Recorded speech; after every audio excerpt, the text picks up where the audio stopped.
Que lo que hay? It's your boy Mo Vibes. Today we're gonna be reacting to the world's most hated man, Andrew Tate.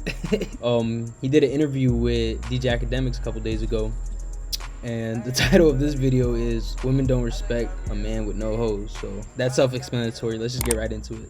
Women don't respect men with no hoes. Bro, look a girl in the eyes when you fuck her, tell her you're gonna cheat on her. Bro, man, they don't respect a man. They don't respect a man with no hoes. She goes on it. She was like, yeah, I ain't gonna lie. You don't got no hoes, I don't want that nigga anyway. You know, no hoes, no me. No woman wants she like, no hoes, no me. No woman wants the man that no other woman wants. So that is true. So women try. I mean, that's facts. Like, it's not to say that all women are like that, but like most women want a man that is of high caliber or is very selected. Because let's keep it real, girls can tell if a guy really ain't getting no play, you know. And if he's one of those nerdy loser niggas that's always in the house, like, she, you know what I'm saying, like, she don't want to be with a guy like that. It's facts. This idea of, well, I want a man that I know all the women want, but then he doesn't want them back, and that ain't real, right? So the guys, that ain't real. So what I'm saying is, what Will Smith did is he put himself in the position where he had no power and he got abused. And my point is this: when I said that the idea of being with one woman forever is going to be torturous, I'm not even talking about the fact that I don't get sexual variety. I'm talking about the fact that I cannot see myself 5 years down the line being in a position of power within my own life and household. I want a position of power. If someone breaks, bro, if I'm walking down the street with my chick and someone pulls a weapon and I have to fucking deal with him and I end up getting a fucking manslaughter charge, for example, I don't want her she's gonna jump on a new dick and I'm gonna sell. No, I need to have a position of power and control, and I need to know she's loyal to me for life. That's what I want. That's what I enjoy. I want to walk in the house and say, dinner, bitch, where is it? Hey. And not in a horrible way, I love you so much, I call you bitch. Hey. Where the fuck's my food? I enjoy that position of power. You're not gonna have... This man is so toxic, yo. It's crazy. Like I said, everyone's different. Like if I truly respect a woman, you know, unless it's in the bed, I ain't gonna call you a bitch. You know what I'm saying? But that's crazy. That's crazy, bro. I mean, like I said, he's a different type of status guy. So, you know, a guy like him, he could do that type thing, kind of like talk to certain women like that and get away with it because he's very pre-selected, you know. And obviously he got money and clout and fame. So like some girls are willing to put up with it. But like if you a regular guy saying some shit like that, like your girl gonna leave you, bro. And I don't know how much you keep up with, like, you know, pop culture when it comes to hip hop. So there's this rapper named The Baby. Okay. He had this girl, her name is Danny Lay, and recently hopped on live. She just had a baby by him. Okay? And he said to her, I'm on live right now because she's trying to be all violent or whatever, but really I want her to get the fuck out of my house. And her response was, oh, you want me to leave, but I just had your baby a couple of weeks ago. You want to go fuck other women, this and third. And I was talking to a friend of mine who essentially, I'm telling women, like, if you're with a guy who owns his place, I own my house. Yep. If a woman comes over for a month, 2 months, at some point you're squatting. Yep. You're intruding on my space. Yep. And it's very normal, at least for me, to be like, hey, I've enjoyed your time, this and third, but you need to go. Yeah. And women somehow seem like they believe it's not a feasible demand to say you have to go when you don't necessarily, you're living with that guy. Bro, it's their we have to understand, there's so much human nature which is biologically driven. That's their biological imperative. X guy fucked me.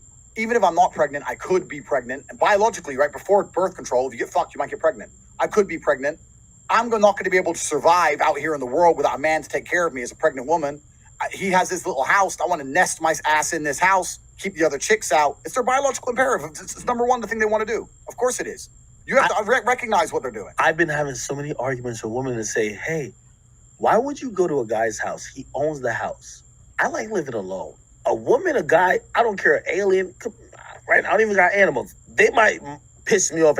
You have to go. Yeah. The only person guaranteed is me. Yeah. And women come up with these, well, why would she say that why would he say that he loves her if he didn't want her to be around all the time? Why would he have a kid with her? And I'm like, do we have to distinguish between all these things? Yeah. It's, if you go to stay at a man's place, yeah. I know for me, the time period of me know myself, it's about 3 weeks. Yeah. After 3 weeks, I'm aggravated with you because I'm used to being by myself. I am self-sufficient.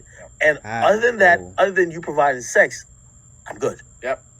Which also... And it's so true because, like, when you're someone who's, like, on your purpose and you're doing everything that you can, you, as a man, like, who's on his purpose, we have gotten so comfortable just being alone and focusing on ourselves and being in this situation, because we know what it's like to not have been validated when, you know, when we were down here. And now that, like, he's saying in his sense that he has it like that, you know, obviously he's still keeping it real in his sense. He's like, you know, I started this shit alone, you know, I'm finally up where I want to be in life. And, like, you know, women want to sometimes bombard my space, my personal space, my time, when I just want to be alone. And even with me, like, it's kind of the same too. Like, you know, I be very focused on my career and things that I want to do in life. Sometimes, you know, it be like that with some girls. Like, they don't understand, like, yo, I'm busy, like, and I like being by myself and just working on my craft sometimes, and that means alone time a lot of times. So felt DJ Akademiks on that one. Well, these days sex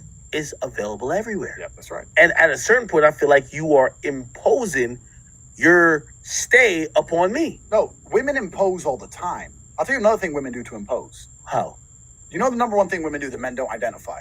You know when bitches are starting arguments with you for no reason? Do you know why they do that? Wow. Have you ever seen a miserable, unhappy motherfucker get laid? Going out. Oh, boom, boom, boom, boom, boom. Like, now you're in a bad mood. Yeah. You're at the club, like, oh, you know, Yeah. I'm a bit tired, and this bitch pissed me off. You ain't getting pussy that way. You get happy dudes get pussy because you're part of the game, right? You're having fun. So they'll detract you from your life. They have a lot of strategies they'll do to make sure you don't get Wait, the pussy. you think women are fucking just bogging down on dudes? 100%. They're trying to fucking get the claws in. Why wouldn't they? That's their biological imperative. I need this man to survive if I get pregnant, or I'm literally going to die in the street. No other man's going to accept me. I need him. I can't have him running around the club talking to a bunch of other sexy girls. I need to piss his ass off, ruin his time, text him, distract him, be in his house so he can't bring the bitches back. They'll try anything. That's their biological imperative. That last part, when talking about that particular situation, that's what I really think. Yeah. The dude wanted to bring back bitches to his house. Of course he did. The bitches are probably saying, well, you told me you're not with your baby mama. Why can't we go back to your crib? Correct. She's squatting. Correct. She doesn't want to leave. Yep. Now, he has no relationship with her, but she's using these other things. Well, I just had your kid. You want me to leave? Well, if you want me to leave, I'm going to make you seem like a horrible father because you want me to leave with your newborn child. Yep. It's like she's unwilling to accept the fact that, yeah, he might fuck with you and love you, whatever the case is, but right now he wants his crib to go fuck with the new hoes. But it sounds bad. You can't say that. It's true. It's true. It sounds horrible. I think if you were to honestly sit most men down and they were honest and they weren't worried about what society would think of them, right? Let's say it was a double-blind trial. They could tick a box and they'd say, look, traditional family life, one woman for the rest of your life. You stay at home. You're home every day at 5 o'clock. You play with the kids. You're a good husband, da-da-da. Or 10 sons, 10 baby mamas. You see them all when you want. You're you're cordial with the women. You get along with them. You get to see your children when you decide. The rest of the time, you're a free agent. You want your fucking young pussy. I think a lot of men would be ticking that baby mama box. You wouldn't believe it. I think nearly most men. I think most men who are truly honest with themselves go, look, I get more kids. I want more. I get more of them. I get more love in my life because one of them's slow, right? I want 10 boys, right? I want 10 boys. Yeah. I get them from a bunch of women. And then even truthfully, if you were to tell me now to make that choice and they would say, well, if you get these 10 baby mamas, 3 of them are going to stay loyal to you, but 7 of them are going to get some new boyfriend. Some other guy's going to be driving Johnny to school. But I ain't doing it. Someone's going to do it. So you want to go drive little Tate to school? Bro, like, have fun, my G. I have no beef with you. Like, I'm not going to be like, hey, man, stay away. I'll be like, hey, yeah, bro, keep being a good dad. I'm in Miami. I don't give a fuck. So, bro, this is the nature of the game. Male men, if we're... That's wild. Like, the last part he was saying is kind of like, you know, teach his own. I'll say teach his own on that one, but everything else that he was saying was definitely facts. Because if you think about it, like, title, like, women don't respect men, and it's like, don't look at the title of that and look at it through surface level. Like, look deeper in that. If you don't even have, you don't have to even be crazy pre-selected, but if you got nothing going for yourself, you are kind of bumming around, no girl wants to be with you, girls are gonna look it around and be like, why do other girls not want to be with you? And then they're gonna see that you're bumming and be like, okay, yeah, I'm not gonna be with him too. I mean, it's natural instinct for a woman to think like that, you know. But it is true in a sense. But yeah, that's it for that reaction. That shit was kind of funny, I ain't gonna lie. I'm definitely gonna be reacting to more Andrew Tate, more Red Pill content. So if you guys are new to this channel, make sure you guys subscribe. Appreciate everybody's been subscribing, helping me get to 1.6. Now let's get to 1.7. And yo, appreciate it, yo, for real. But alright, y'all, I'm gonna catch you on the next one. So be easy.